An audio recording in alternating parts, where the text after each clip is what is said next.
Hello everyone. This is a short video about online learner profiling. Depending on your progress in this course, you may or may not have read about the idea that there are different types of learners. If you have read the research article by Shai and Hong, you will as of now know that there are likely several significant traits or characteristics that make learners successful in online learning. In fact, there have been several studies in the last decade or so that have tried to profile online learners, with the main objective being that educators and policymakers to a certain extent have a measure or a more nuanced understanding of what contributes to a learner's success in online learning. These studies include the use of established learning theories and psychometric tests, such as learning styles, which itself is a theory with many variants, like the VAK model, the VARK model, and Kolb's learning inventory.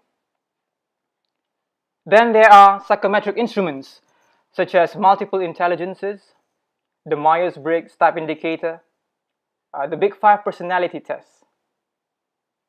And then further, there are more technology-focused models, such as Venkatesh's unified theory of acceptance and use of technology, and Tetard and Collen's lazy user model, which is based on using whichever technology is easiest and most convenient.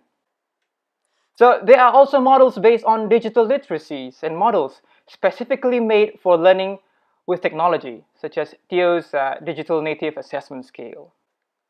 Still, there are other age-old theories that have been referred to, such as study habits, personality measures, motivation, and so on. In fact, Shai and Hong drew one of their measure dimensions from study habits, which is a model that dates back to the early 1900s. It is evident that we can adapt these established theories to current contexts, yes. But we also need to acknowledge that teaching has changed. And technology, how technology has changed.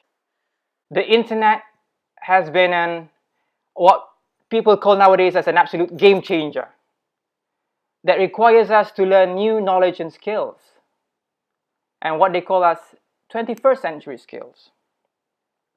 With 21st century skills, we have 21st century education, or 21st century learning. And with 21st century learning, we have 21st century learners.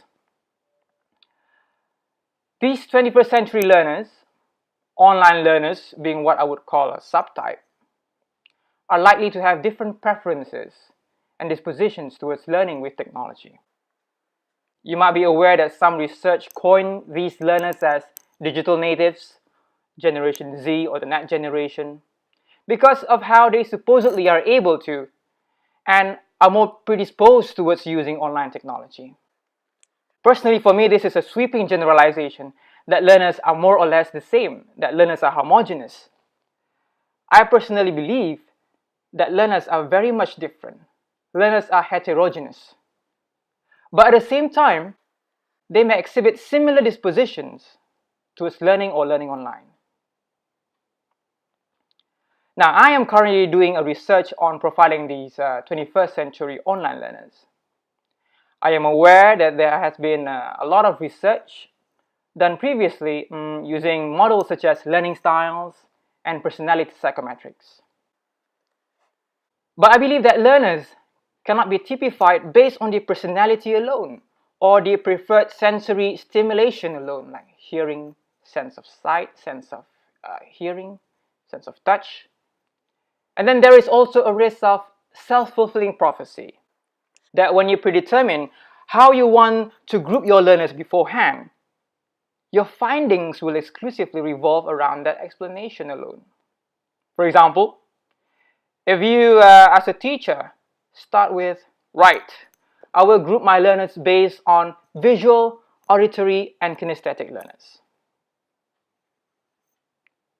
You will likely end up, at the end of the day, having groups of visual, auditory, and kinesthetic learners. Yes, no doubt. But will this not create the illusion, the false perception that one, the learning model of your choice is the highest authority in ensuring how students learn best. That is the best explanation, that you believe that it is true. And that two, that learners forever have only one preferred way of learning. Is that really true? Cannot they move from one type to another? Cannot they learn and relearn their preferences? So, the learners is made up of many things. Their upbringing and social support, their study habits, the technology that they own, what they use these technologies for, their motivation in using these technologies.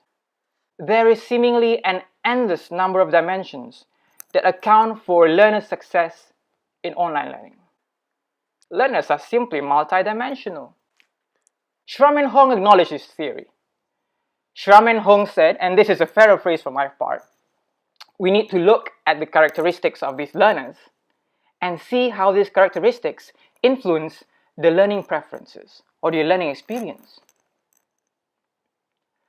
My research is similar but goes beyond this approach, in that in my research, I do not start with predetermined dimensions, but rather a collection of statements on learning and technology dispositions, not attached to any learning model. For the purpose of structure, I employed a very liberal theoretical framework, so that at the end of the research, I could organize them into distinguishable dimensions. So while Schramm and Hong identified dimensions before their research, I identified my dimensions, after my research, based on the data that I collect using a questionnaire that I made called the OLP. Now, either approach is fine because it depends on what you're looking for. Now, for my research, because I did not base mine on any predetermined models, I had to create my own instrument. I designed a questionnaire which I call the Online Learner Profiling Questionnaire, or the OLP for short. It is an instrument with 28 items drawn from as many learning models. Initially, when it's drawn from as many learning models, I adapted and draw upon the items that were used in learning models beforehand, like learning styles, study habits. However, initially I started with more than 150 items. More than 150 items, because there were so many learning models that were being used to profile learners. But through repeated pilot studies, I managed to narrow the number down to 28 significant items. These items are loosely organized according to Pierre Bourdieu's theory. Now, let me give a brief introduction of Pierre Bourdieu. Pierre Bourdieu is a French sociologist whose life pursuit revolves around identifying and profiling individuals based on social class, social power. Bourdieu believes that what we own, what we possess, defines our dispositions to act or behave in certain ways. Now, this possession that we have is not merely physical possessions such as money or technology, devices that we own. No, but it also includes our education, our skills and intelligences, our experiences, intelligences, more than one type of intelligence, our cultural upbringing, everything that has shaped us as who we are. In turn, who we have become predisposes us to have preferences on what to do and how to behave. This can be applied to profiling learners, online learners, in fact. The intelligence, the experience, possession of certain technology devices, money to buy this technology, habits inculcated throughout school, how much one spends online, how far one prefers books over a website. All these can be markers to measure learners' preferences on how to learn online. Now, some markers are more significant than others. Well, some markers do not make any difference whatsoever, no matter how diverse the differences are. This was why I started with a lot of questions in my instruments, only to find that most of them were not significant indicators or contributors to influence learners' dispositions towards online learning. I found that having different types of learning disciplines was not that significant. I found that having different types of general interests was not that significant. On the other hand, I found that how calm or easily stressed a student is can be significant. I found how interesting or boring the online information is can be significant. Now, these significant items were the ones kept as the 28 items in the questionnaire. The questionnaire is available on Canvas for everyone to complete. Now, on viewing this video, you may or may not have completed the OLP questionnaire. That is fine. But I would like you all to complete the questionnaire as soon as possible so that we can discuss the findings in the near future. What the questionnaire does is that it will take your response according to these 28 items, your level of agreement according to these 28 items. These 28 items, in fact, represent 6 significant dimensions or factors that were not predetermined but came out from the data itself. The idea is that every single person exhibits these 6 factors.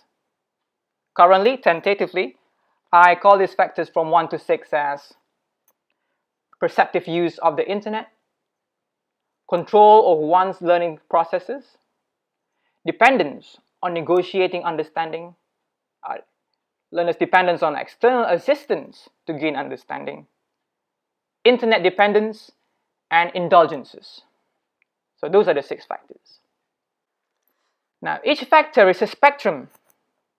It's a linear spectrum that has no negative ends. No matter where someone is located on this spectrum, it doesn't signify weakness, but rather it informs us of that person's current disposition to what they believe is the most preferred and most effective way of them to learn. Now, so the only thing that differentiates us with another person is the level of agreement to these 6 factors.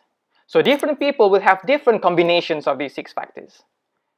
Different people will have different combinations of these 6 factors.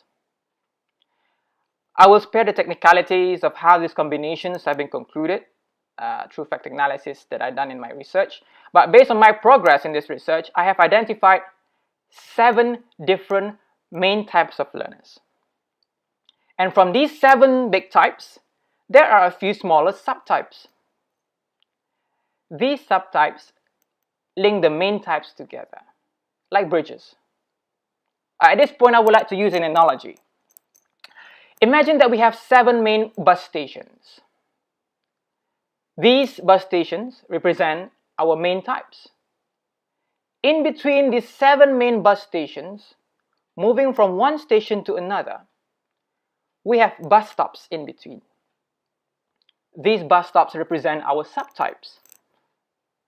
The idea is that commuters or students, in this case, can change from one station to another because over time dispositions change. But we cannot jump simply directly from one main bus station to another main bus station. In order for us to change location, we move from bus stop to bus stop. These bus stops are our subtypes. Subtypes to me are more likely indicators that someone is moving from one main bus station to another bus station. Now, how did I end up with this theory, you ask?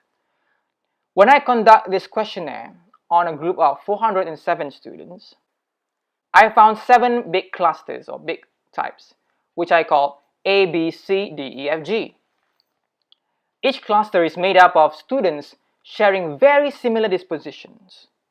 So a big cluster is made up of many students sharing similar dispositions. Not the same, but similar. In addition to these, I found smaller clusters that do not conform to these big clusters. Now, because there is a limited number of combinations that you can generate from 6 factors alone, the further a mini cluster is from cluster A, so the further a bus stop is from a main station, the closer will it be to another cluster, cluster B, for example. So the closer would the bus stop be to another main station. 7 big clusters, 7 bus stations, several small type subtype clusters. These are all bus stops. And then we also have a few outliers that do not conform to any of these bus stops or bus stations, which are unique to themselves. Now, so once we have everyone fill in the questionnaire, we can find out how many of you fall into these main clusters, how many are currently waiting in bus stops, and if anyone doesn't conform to any of these groupings, how many of you are outliers? You go against the grain and be an outlier. No problem with that. One thing for certain, no matter your disposition, this theoretical framework accounts for all types, from the most common to the most rare.